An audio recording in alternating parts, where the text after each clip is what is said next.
Hi everyone, we are now on video 4.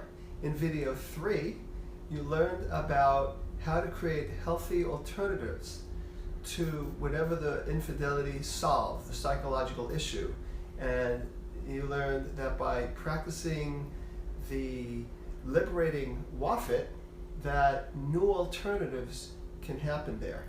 And so I want you to practice that. That's one of those things you can do for a lifetime. Now for video 4, what we're talking about is helping the betrayed person heal and restoring trust between you. I have worked with thousands of couples, and I have a very high success rate with couples who are healing from infidelity because between me and the work that the couple did, we were able to restore trust. So that is what this video is all about. So when we talk about how to restore trust, the first thing I want to say is this. What I have found with couples who are having relationship problems, which all of us have some kind of relationship problems are inevitable in intimate relationships. It's not what the couple is doing, saying, or thinking that's the problem. It's actually what the couple is not doing, saying, or thinking. In other words, we need to create positive habits. And oftentimes, these are positive habits that we haven't seen our parents do when we were younger. So we have to be, in some sense, pioneers. And in video 5, I will be talking a lot about how to create these healthy patterns and how to go from just surviving infidelity to thriving as a couple. But I will be talking about it somewhere in this video too, in the context of how to restore trust. Because if you, as the person who committed infidelity, wants the person you betrayed to trust you, there has to be some changes in your relationship as a couple. If you want the betrayed partner to trust you, that partner has to feel differently. And that partner is going to feel differently if different things are happening between you. So the first thing, of course, is to continue working, both of you, on your wafits to create that liberating wafit. We want to make sure that those limiting beliefs aren't running you anymore, and that you start to practice the words, the actions, the feelings, the images, and the thoughts that promote the optimum possibility of health. And then there are also things you have to do as a couple. So here's the catch. Now, I've been saying this for years with couples. The catch is that what got you in the state you're in is following your reflex. It's natural for us to follow our reflex. It's usually a self-protective reflex. We do things to protect ourselves from our fears, from getting hurt, from being judged, from being abandoned, and a lot of things that we've talked about in some of the earlier videos. So in order for the relationship to work, you actually oftentimes, or at least I should say consistently, have to go opposite of your self-protective reflex. And that's what we're going to be talking about today. So I'll be talking to you about a bunch of things, but the main thing I'm going to be talking about is open and deep communication. Because with open and deep communication, that is the main key in how to restore trust. And both people's feelings are important, and both people's self-expression are important. But where you're at and where we're talking about in this video 4, we are going to put the priority on the feelings of the betrayed person. That doesn't mean that the person who cheated doesn't have a turn, but we're going to give priority to the person, the betrayed person. So as I speak in the beginning, it's all about the betrayed person gets to experience being listened to and being heard. It's very important. Communication is really about two things: self-expression and being heard, both ways. So the key is to learn how to listen, and again, talking about it from the person who cheated perspective, and also to be able to own as much of it as you want, or as you can, or as you could. Not really as much as you want. I shouldn't have said that. That was a misspoken term here. It's as much as you could. Because our reflex is to not want to own anything. But if we're going to create a healthy relationship, we got to go opposite that reflex. We got to give up trying to be right. One thing I've said to many couples, whether they've had infidelity or not, going after the truth is the worst thing you could do. just forget about going after the truth. It doesn't really work. What you have to do is realize each person has their own truth. And each person's truth is valid. But again, from the person who was betrayed, we need to validate that person's truth first. So everything we're going to talk about is the person who committed the adultery, the infidelity, that had the secret, that was discovered. You're the person that's going to have to listen and own. All right? So the technique I like to talk about, or the metaphor, is about playing catch. So that's what we're going to deal with. And in the workbook under section 4, there's going to be exercise about playing catch. And that's really going to be the emphasis. After I talk about that, there's going to be some other things that I think are important to talk about that will help the betrayed person heal and to help restore trust. So, playing catch. It's a metaphor that I came up with that really makes sense. If I throw the ball to you and you catch it, which is my intention, is for you to catch it, that's why I threw the ball to you in the first place, it's satisfying to me. It gives me a sense of satisfaction. Likewise, if I express a feeling or a desire to you, my intent is for you to hear it. Not for you to get defensive, not for you to reflect back. So if I throw a ball to you and you just knock it back in my direction, or you just watch it drop on the ground, it's not satisfying to me. So, in having a good game of catch, I throw, you listen, I express what I feel, you take it in. So it sounds something like this. Just for the purpose of the example, let's say in this case the husband cheated. The wife says, "I'm so angry at you. I've given you years of my life, and then you go and have a one-night stand." The husband says, "Well, don't focus on just the one night. Think about all the years I've been faithful to you." That's an example of the woman, the wife here, throwing the ball and you didn't catch it. You kind of knocked it back in the direction of the wife. Or you just watched it drop, but you didn't catch it. You didn't take in what she was saying. So here's a better way to do that.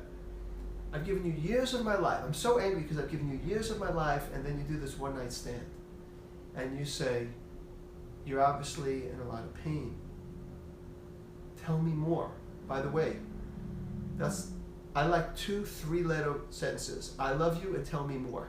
They're both very important for a healthy relationship. So remember the words "tell me more" and also "I love you." But for this purpose, tell me more. So you say, "Tell me more." Your partner says, "Well, I don't know, I just feel like you betrayed me and I'm angry at you, and I don't know if I'll ever be able to get past it." Now your reflex might be fear, like, oh my God, she may not get past it. And in reaction to that reflex, you may say something like, "Well then, what are we doing here? Then why don't we just get divorced?" I've seen this kind of thing happen, almost verbatim. But I understand what's going on. There's that fear, and there's that self-protective reflex. But again, you're not catching her ball.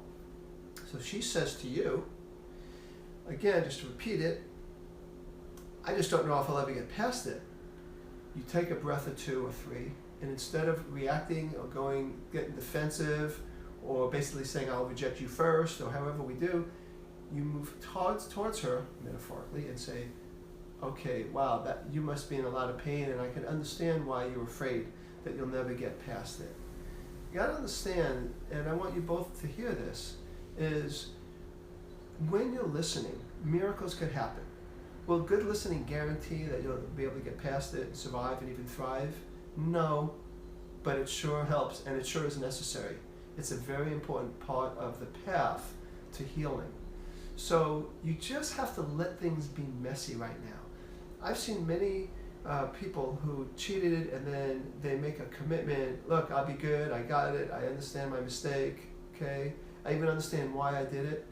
And they expect their partner to just get over it. It just doesn't happen that way. You need to let the betrayed person have their pain and have their pace.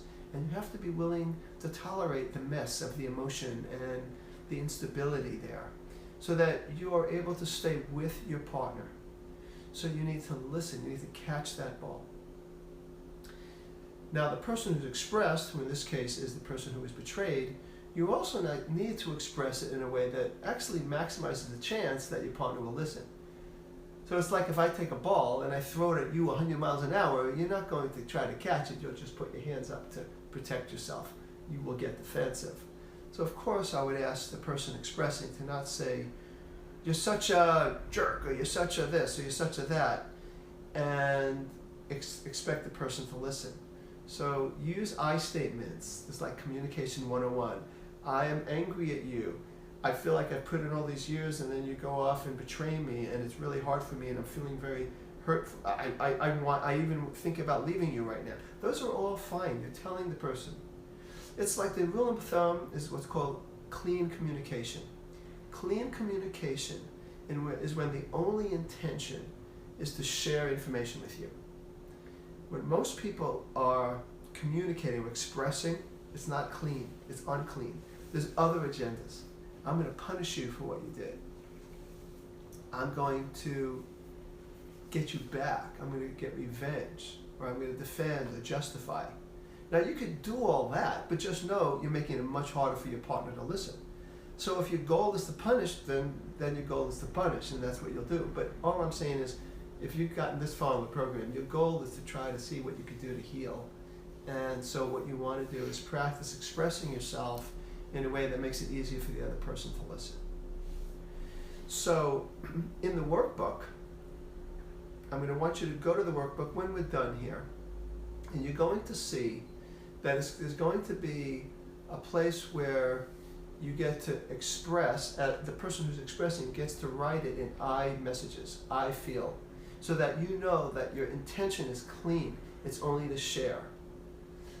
And the person who is listening, and you're going to do this together now, this is a together exercise, is going to write down, not even talk, we're going to practice writing it first. What would be catching the ball? What would be your response that honors what the other person says? So you can't go with your first self-protective reflex statement. You notice it, it's normal, it's human, but you don't go with it. Instead you open up and you honor the other person. And so you would write down what you might say.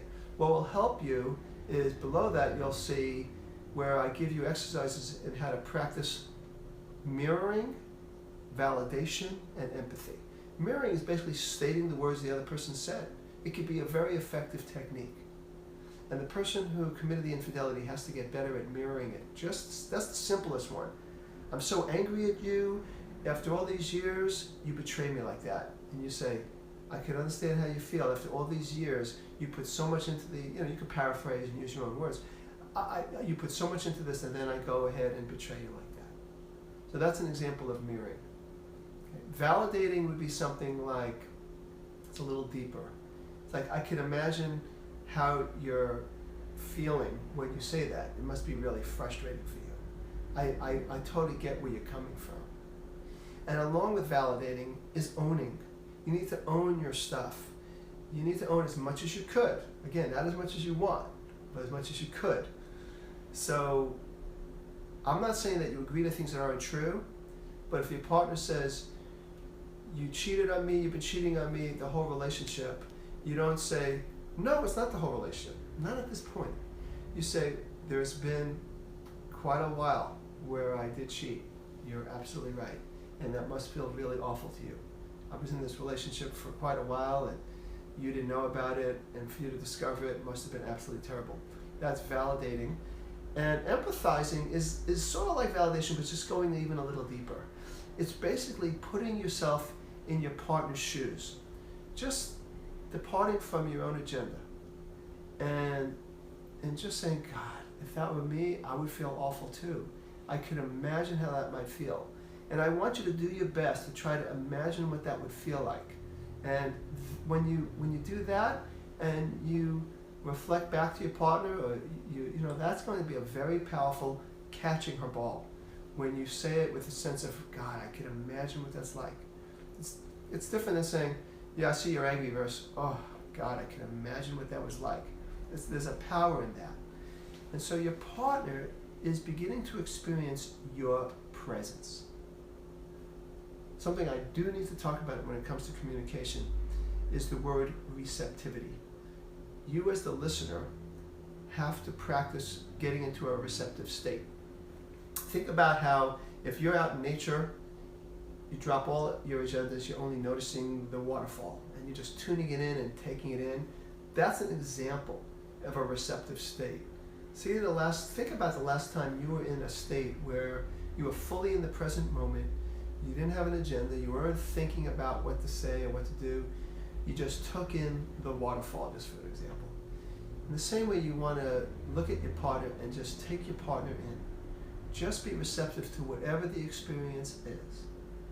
Remember, going after the truth is not a good thing. You just want to reflect the truth of the partner, how your partner is experiencing life right now. So practicing the mirroring, the validating, and empathy is a very important part of playing catch.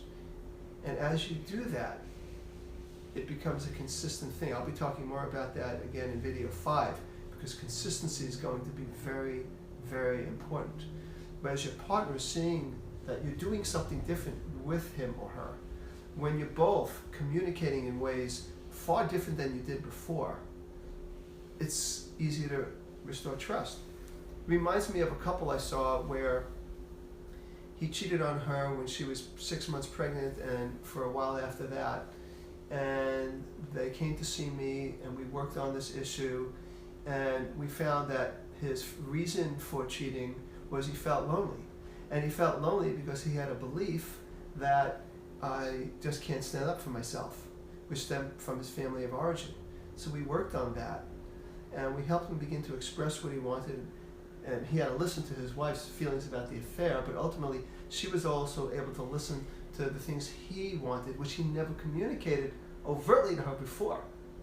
And so about 2 months into the therapy, 3 months into the therapy, I don't exactly remember, his wife says, well, how do I know when I could trust him? And I said, are you guys doing the 10-minute communication, which I'll talk about in video 5, every day or almost every day? She goes, yes. Do you feel closer to your partner? Yes. Well, maybe it's time for you to trust. Maybe it's time. I'll talk a little bit about this in the very end of this video. But what I'm trying to say is that your partner who was betrayed is starting to see change, real change. Remember, it's not what you're doing, thinking, and saying in the past that's the problem. It's what you need to start to do, think, and say now. And we talked about the thinking and all that from the Waffets, but together you are communicating well together. You're practicing playing catch. And then when that partner says, the partner who was betrayed says, okay, I feel like you've heard me, and I'll tell you this I've seen, oftentimes they don't even have to say it. They'll nod or their face will relax. Or they might say, yeah, you got it. They'll let you know that you fully caught their ball. You, as the person who committed the infidelity, can say, okay, is it okay if I express myself to you? But for right now, we're giving the priority to the person who is betrayed. So I do want to say a few other things that are important to help restore the trust and to help the betrayed partner learn that to trust and to know this is something different. One is that the betrayed person needs to be able to ask anything she or he wants about the details. Now there's a caveat to that. I definitely suggest not for the betrayed person to get into all the physical details, if at all possible, because it creates images and it can be traumatizing, and it really isn't necessary. At least most of the time, it's really not necessary. But if that partner wants to know when and where and for how long, whatever that person needs to know, the person who committed the infidelity needs to tell. It's very important to be open, because it's easier to trust when the person who's betrayed gets the feeling that, wow, you've been honest with me. The other thing is that the person who cheated has to consistently do the healthier Wafet, the liberating Wafet that we talked about in the video 3. The other thing is, because life happens this way, if somehow, let's say you had an infidelity in Las Vegas, and then you have to go to a convention in Las Vegas, and it's going to trigger your partner, because that's where the infidelity happened. You're going to have to go out of your way, communicate a lot more, reassure your partner a lot more, call, maybe commit to not drinking if drinking was part of the equation. You have to do whatever you need to do to make the betrayed person feel safe. That is the priority. The other thing, just speaking now to the person who is betrayed, you need to go slowly and honor your own feelings. Don't expect yourself to get better too quickly. That can actually slow things down. It's natural to have anger, it's natural to have hurt, it's natural to have ambivalence. Do I really want to work on this relationship, or do I want to leave it? And you need to allow those feelings to be. So just like I want your partner to listen, I want you to listen to yourself and honor that. The other thing is, don't judge yourself if you decide to stay in the relationship or leave the relationship. My hope and my bias is to try to help you guys stay together and thrive. And if that's your choice, you may not get, if family members know, you may not get applause for that. You may not. But just know that it's okay to choose to stay, as well as it's okay to leave. Again, the thing I want to say is, just like in the couple that I just mentioned as an example, at some point when there's consistency, when there seems to be reason to trust because there's new actions and new thoughts and new statements, I encourage you as the betrayed person to be, I guess, willing to get hurt again. We're not planning on it, but in a sense you got to be willing to. You got to open up, take that chance again when it's right, which may not be right now, maybe a while from now, but at some point you want to go all in so that you can enjoy the benefits of a loving, connected relationship as well. And then I just want to say, if the person who cheated starts to have some of these old feelings that led to the acting out, reach out to your therapist, reach out to some loved one, and most important, reach out to your partner. Again, I'll be talking more about that in videos 5 and 6, but you want to be able to be honest, because using your words is always better than acting out.